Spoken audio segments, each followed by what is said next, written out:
guys, it is a new year, which means that we have to, you know, wrap up the last one. So I am here to give you my top 5 and bottom 5 reads of 2023. Now, at time of filming, I will admit there were still a couple of days left to 2023, but as of right now, I have read 150 books this year, and there were definitely a lot of highlights, and then there were also some pretty massive lowlights, and we're going to talk about all of that today. The good news is that for almost all of these books, I have a full review, and particularly for my bottom 5, I have reviews where I rant and rant and rant, and Michaela shows up in 2 of them and we rant together. So I will link to all of those either in cards above the video, or when I run out of those, because you're only allowed 5, I will put them in the description of the video. So this should be just like kind of like a quick hits thing to give you an idea of why these books are my top and my bottom. And then you can watch the full reviews for more if you're interested. So in terms of my top 5, these are really not in any particular order. I just happen to have 3 romance novels and 2 nonfiction books, and so I'm just gonna tell you about them in that order.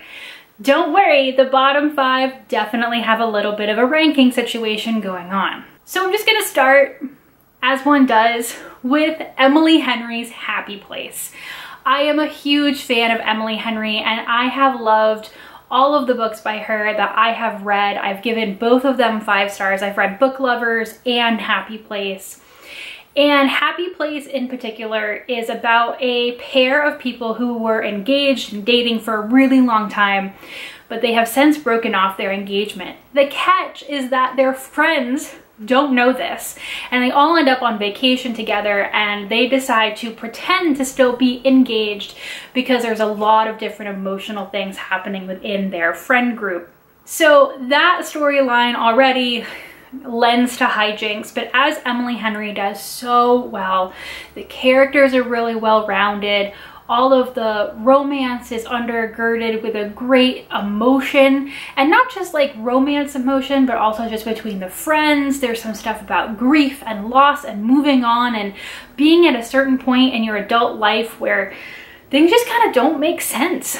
So while Book Lovers was more fun and a little bit more upbeat, Happy Place, which was this book for this year, was just emotional and lovely and just made me feel all of the feelings. I love Emily Henry so much, every single book that I've read of her so far, and I can't wait to read her newest that is coming out in 2024, and you can wait for my ARC review for that. So like with Emily Henry, it can be really hard to wait for a book that you are very highly anticipating. And I don't know about you, but sometimes when I'm highly anticipating a book, there's almost a higher chance that I'm not gonna like it because all of my expectations were astronomical through the roof, and then like reality happens when I actually read the book. So Sarah McLean put out the 3rd book in her Hell's Bells series this year called Knockout. I was hotly anticipating this book. I have been waiting for this character's story since the 1st book in this series. This is historical romance about a group of women who call themselves Hell's Bells, and by English society standards, they would be the wallflowers or the women who don't conform, and they use that power to basically fight the patriarchy and help other women around them. It's really incredible, and the main character from the Bells in this book is they're technically kind of like their chemist, but also she really likes to make things explode.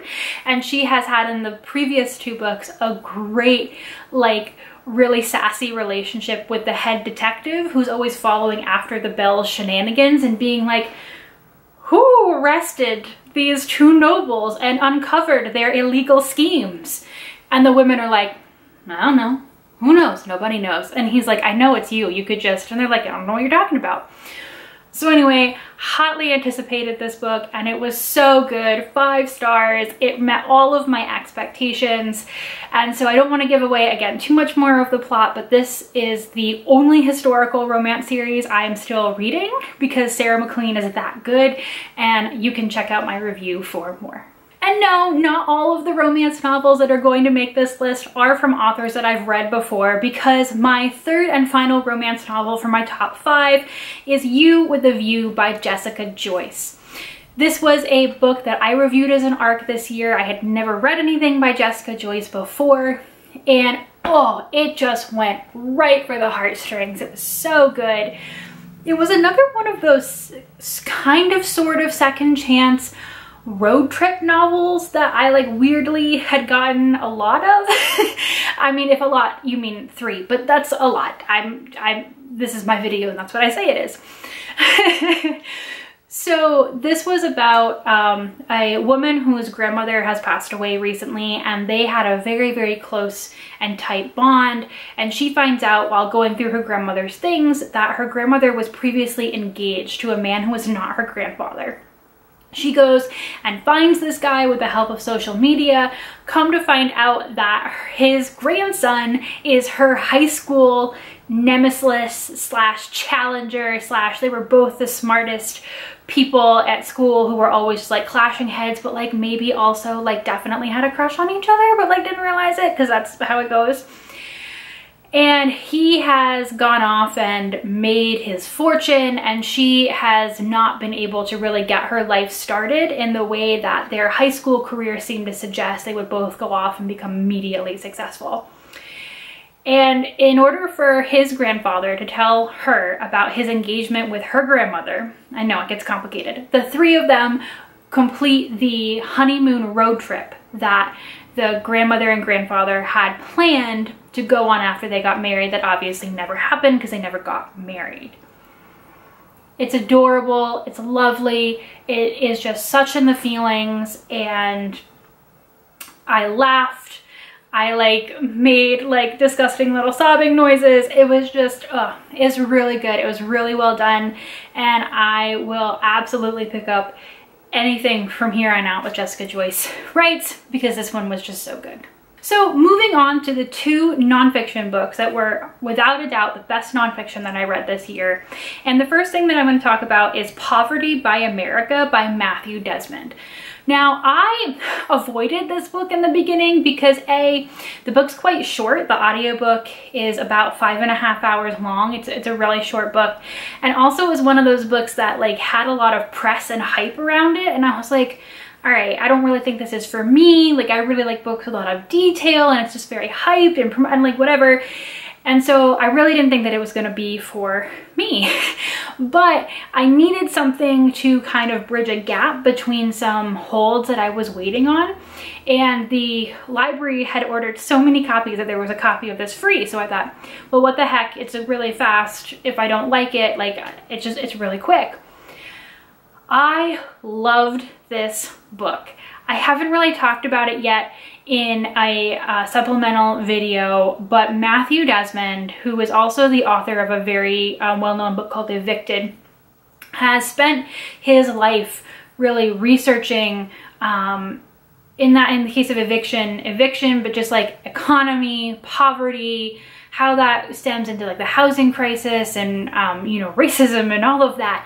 And so this is basically about how America has a very unique way of keeping poverty happening, dealing with poverty, trying to paper over the holes of poverty and not really getting there. And what he was able to do in a very short book was be able to say, okay, so here's like the Republican Party line and here's the Democratic Party line, but here's what the numbers say. Like, here is the reality of the things that we're dealing with, and very powerful. The narrator for this book also just really makes it feel like someone is just passionately explaining this to you, and I was really involved in it. It was really good.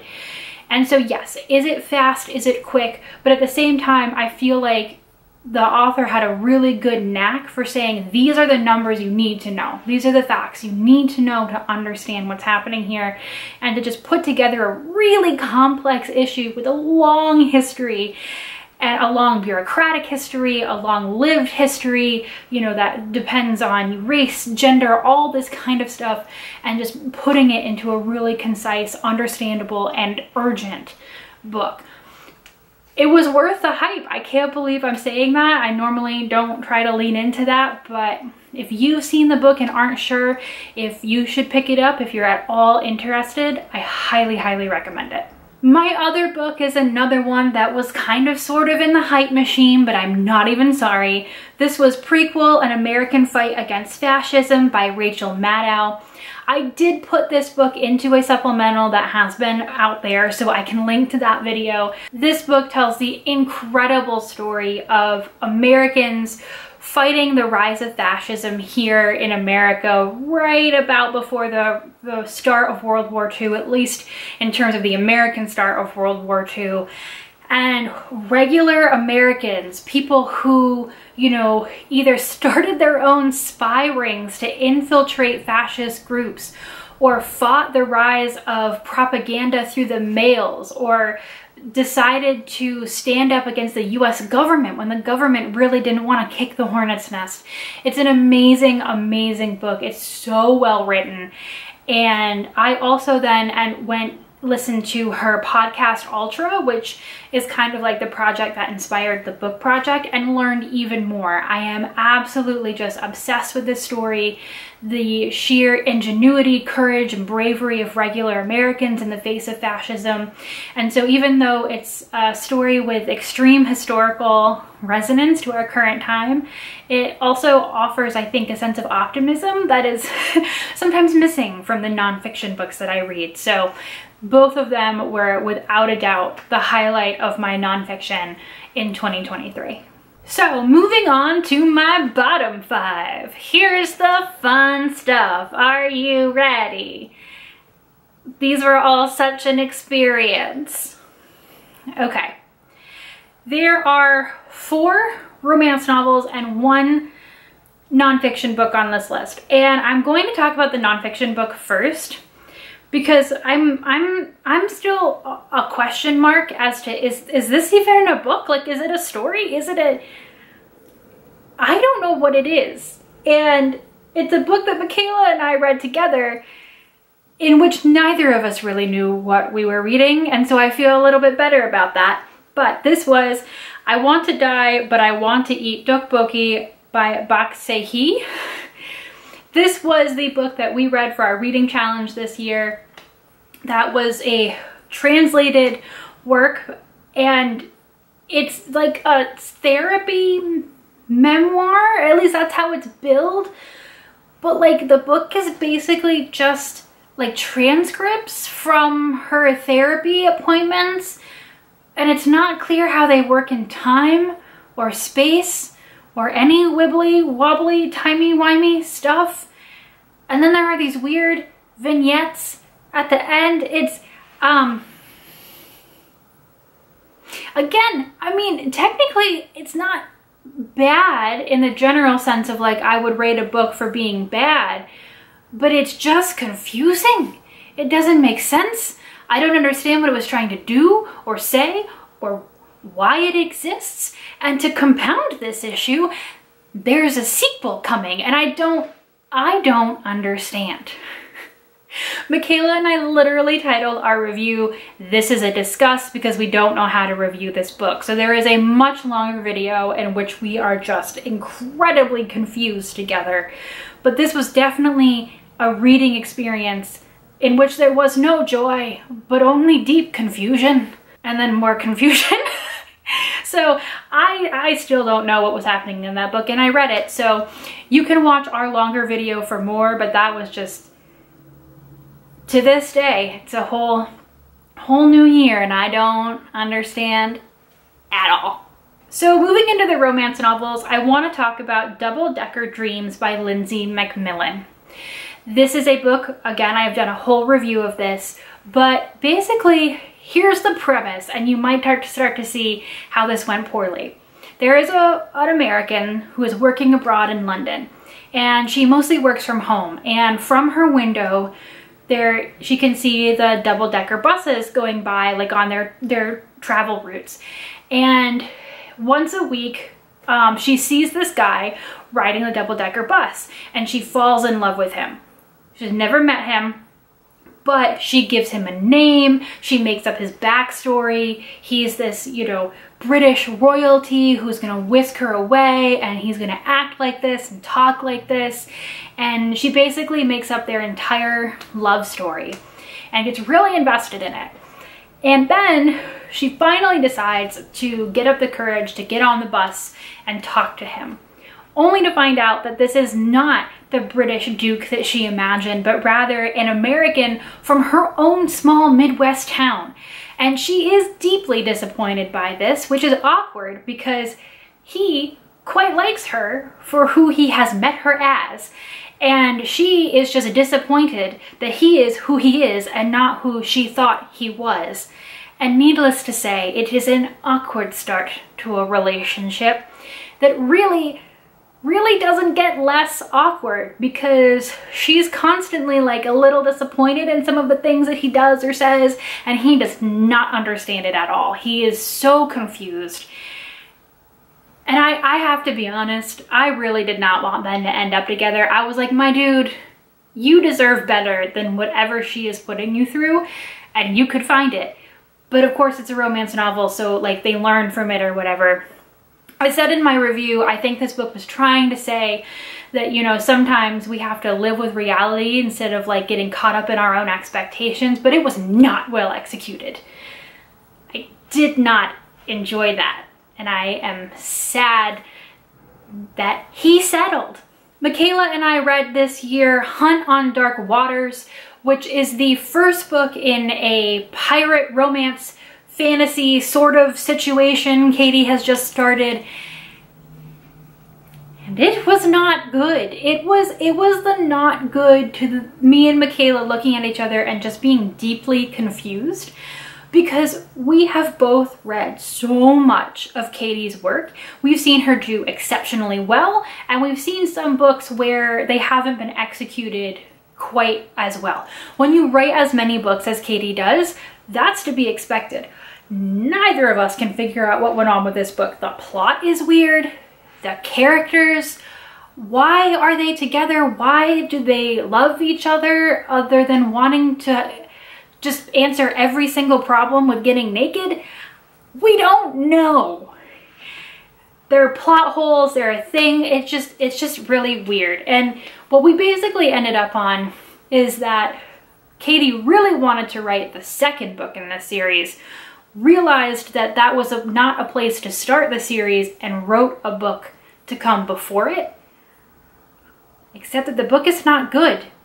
And so I don't know necessarily why you might read this book and still read the second one. I mean, we will, because we read everything that Katie ever writes, but it was surprisingly disappointing. You can watch our whole review for more on that, and of course Michaela's thoughts as well, but it was absolute shocker to have anything Katie on this half of the list. I still can't believe it, if we're being honest. This list would be remiss without me talking about one of my most popular videos this year, I'm pretty sure, and that is my rant review of Secretly Yours by Tessa Bailey. I have had books by Tessa Bailey that I've really loved. This was not one of them, and I honestly can't understand how large sections of this book were written and people signed off on that and they were like, yep, that's sexy. It's not. Basically, part of it is that like the main character has had a crush on the guy in this book for forever, to the point where she has compared all other men to him. She's never slept with anyone else, and she's just been waiting and waiting and waiting for him to like finally see her or whatever. She is a gardener, and so it's like kind of sunshine grumpy, and she decides to leave him a anonymous love note, essentially confessing her feelings, even though it's anonymous. That's where the title comes from, Secretly Yours. The fact that she does this will not be important to the plot at all, and you will remain confused as to why it happened. There's also some naked scenes that happen in like the garden, because she's a gardener, and you're supposed to be like, ooh, sexy, but like there's so much dirt and they talk about it and they make getting dirty puns, and you're just like, oh, so much dirt in so many places. I don't get it. I don't understand it. And there's more. You can watch my review, but whew, after all this time, this book still leaves me with feelings. And then finally, this was a very recent review, so maybe you've seen it, but let's talk about For Never and Always by Helena Greer. This book had me losing my mind. I cannot understand how the characters in this book are supposed to be likable. I do not think that we are actually supposed to be rooting for these characters to be in a romantic relationship, because no. And the plot has issues, and there's this thing that happens where like part of it are like flashbacks to when they were children, and then there's the part that takes place in the modern day. There's no reason for the flashbacks. So, and everyone talks in the same way, and they're like, you are having this traumatic response due to the, it's like you're in a therapy session and they all talk like that, and they're all trying to like therapize each other, but like no one learns anything. They're just like, here is the reason that you had this traumatic response, and they say thank you, and then like continue to go on and do the same thing. I don't understand it.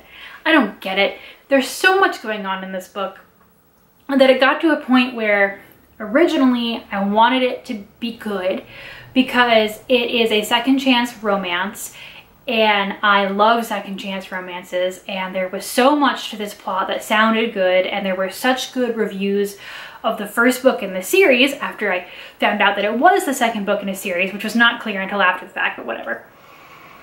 And other people have commented on my review and also said that people who loved the first book are really confused by this book and its weird quality, by which we mean not good.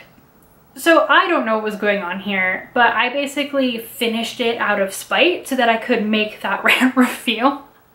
So you can watch that whole thing for more. I'm sure by this point in the video that link is down in the description, but oh man, I still feel like I filmed that whole review and I could have just like kept going. I've just tried to, you know, not make the video like 60 minutes of me just popping off, because whew, boy, not good, not good.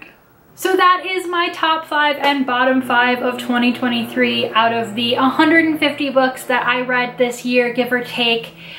Again, most of those books, I think all but one, have their own review somewhere on the channel where you can go check out more, whether it is of a book that sounded good and I said that it was one of the best books of the year, or if you just want to watch a rant review, because I know those are fun, and you know, I don't like making them because I don't like, you know, sassing people's hard work, but man, sometimes you just gotta say the truth, you know?